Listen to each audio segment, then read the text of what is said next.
And right now, a bizarre update. We have a story to tell you about out of Orangeburg County. We started with the details yesterday. An abandoned house where a body was found yesterday is now a pile of ashes. This is what the house looked like just last night.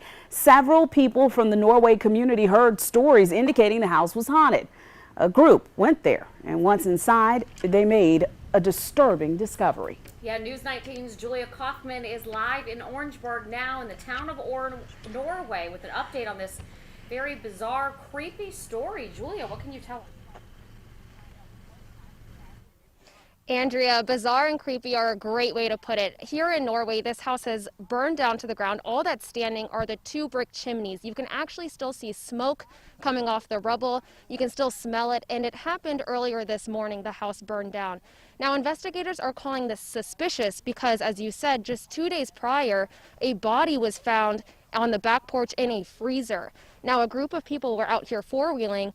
They came by the house because they heard it was haunted, and that's when they found the body and called police. Then just 2 days later, the house is completely burned down. I spoke to the owner of the property. He says no one has lived here in over a decade. He owns over 90 acres out here in Norway, and he rarely comes to check on this house. He says it's over 100 years old, and he was planning on demolishing it, but just hadn't got around to it yet.